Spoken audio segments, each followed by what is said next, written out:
ఏమనుకున్నాం? తెలంగాణ రాష్ట్రం వస్తే మనందరి బానిస సంఖ్యలు పోతాయి అనుకున్నాం. కానీ రైతులకు బేడీలు పడ్డాయి, ఇసుక దందా మీద ప్రేమతోని నేరెళ్ళల దళితులకు దెబ్బలు పడ్డాయి, చావులైనాయి. ఒకరిద్దరు కలిసి మాట్లాడుకోవాలంటే ఎవరి ఫోన్ ఎక్కడ మానిటర్ చేస్తుండ్రో అని భయం, వ్యక్తిగత స్వేచ్ఛ లేదు. దారుణమైనటువంటి నిఘా నీడలో తెలంగాణ అంతా కూడా బతికింది. ఇది వాస్తవం. మనం అనుకున్న కలల తెలంగాణ రాలేదన్నది ముమ్మాటికి వాస్తవం. మరి అటువంటి సందర్భంలో నేను ఇవాళ మీ అందరికి ఒక మాట చెప్పాలి.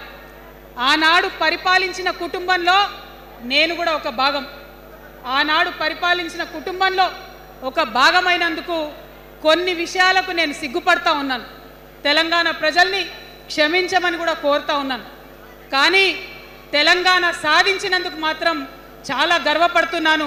నా జన్మ ధన్యమైందని చెప్పి భావిస్తూ ఉన్నాను. మరి అనేకమైనటువంటి తప్పులు జరిగినాయి, అనేకమైనటువంటి నేరాలు జరిగినాయి. అనుకున్నటువంటి తెలంగాణ సాధించుకోలేదు. మరి ఆ తప్పులో ఎక్కడో ఒక దగ్గర నాకు భాగం ఉందని చెప్తున్నప్పుడు మరి కేవలం క్షమాపణ చెప్తే సరిపోతుందా? ఏ తెలంగాణ అయితే కావాలనుకున్నామో, ఏ సామాజిక న్యాయ తెలంగాణ అయితే రావాలని అనుకుంటున్నామో దానికోసం నడుం బిగించి కష్టపడి పని చేయాల్సిన అవసరం కూడా ఉంది. మరి ఇవాళ పని చేయడం కోసమే తెలంగాణ రాష్ట్ర సేన ఇవాళ తెలంగాణ ప్రజల ముందుకు వచ్చింది. రేపటి నుంచి మీరు చూస్తారు మా పని ఎట్లుంటుందో, మా పనితీరు ఎట్లుంటుందో. ఎందుకంటే ఏ పోరాటం చేయాలన్నా, ఏ ప్రజలకు మంచి చేయాలన్నా కేవలం కొట్లాడితే సరిపోదు. దానికి రాజకీయ అధికారం కూడా ఉండాలి. రాజకీయ అధికారం తోడైనప్పుడే ప్రజలకు చేయాలనుకున్న మంచి చేయగలుగుతాం. అందుకే ఇవాళ పార్టీ పెట్టేది. అదర్వైజ్ గత 11 నెలల నుంచి తెలంగాణ జాగృతి చేస్తున్న పోరాటాలు మీరు చూస్తున్నారు. ఎన్ని పోరాటాలు తీసుకున్నాం, ఎన్ని రకాలుగా సక్సెస్ సాధించడం మీరు చూసిండ్రు. కానీ ఉట్టి పోరాటాలు సరిపోవు, ఖచ్చితంగా రాజకీయ అధికారం ఉండాలి. దానికోసమే ఇవాళ తెలంగాణ రాష్ట్ర సేన మీ ముందుకు వచ్చిందని చెప్పి నేను సగర్వంగా ప్రకటిస్తూ ఉన్నాను. మరి ఈ పొలిటికల్ పార్టీ ఏదైతే తెలంగాణ ప్రజల కోసం వచ్చిందో అది టెక్నికల్గా అధికారం తెచ్చుకోవడానికి, ఎన్నికల్లో పాల్గొనడానికి డెఫినెట్గా బాగుంటుంది. కానీ దానికి ఒక ఆత్మ ఉండాలి, దానికి ఒక నేపథ్యం ఉండాలి.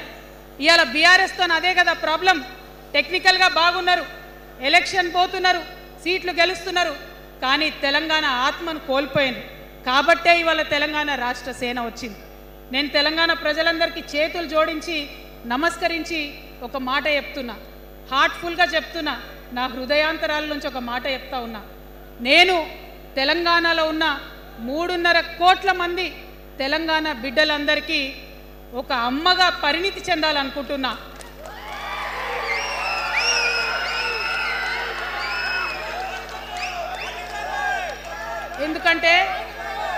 ఎందుకంటే ఒక అమ్మతనంతో పరిపాలన జరిగినప్పుడే బిడ్డలకి ఏదైనా కష్టం వస్తే అమ్మ హృదయం బద్దలవుతుంది. అటువంటి దుఃఖంతో పరిపాలన జరిగినప్పుడే, అటువంటి సంవేదనతో పరిపాలన జరిగినప్పుడే, అటువంటి ఆర్తితో పరిపాలన జరిగినప్పుడే రాష్ట్రం ముందుకు పోతుంది, రాష్ట్రంలో ఉన్న ప్రజల కష్టాలు తీరుతాయి. ఇవాళ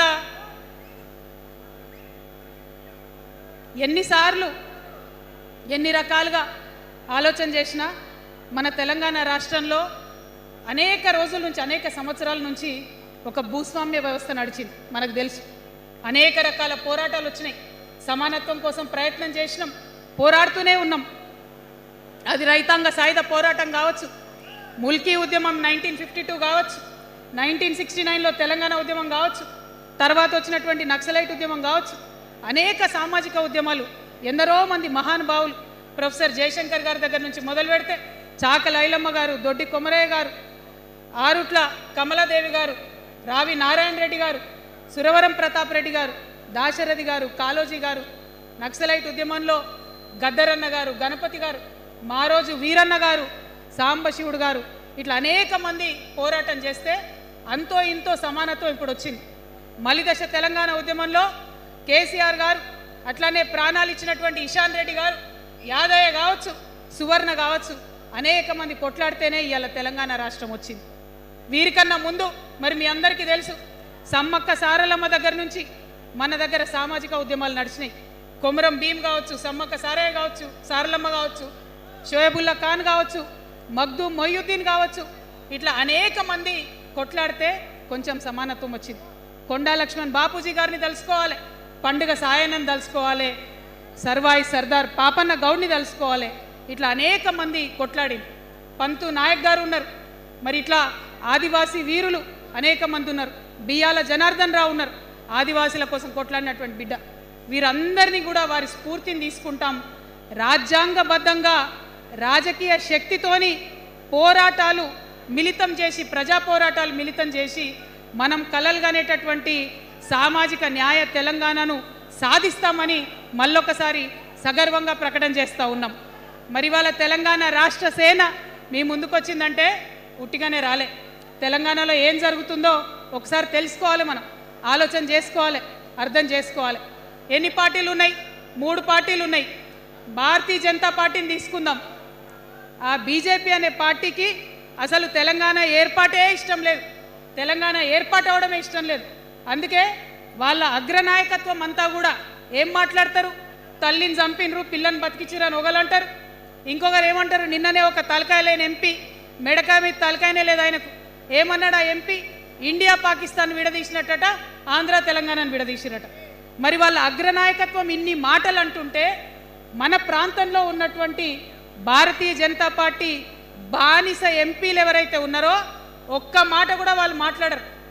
ఫెడరల్ స్ఫూర్తికి విరుద్ధంగా రాష్ట్రం ఏర్పాటు అయిన తర్వాత 7 మండలాలు మనకి గుంజుకుంటే పార్లమెంట్లో పల్లీకులు ఇస్తారు, కానీ ఆ ఎంపీలు ఒక్క మాట కూడా మాట్లాడరు.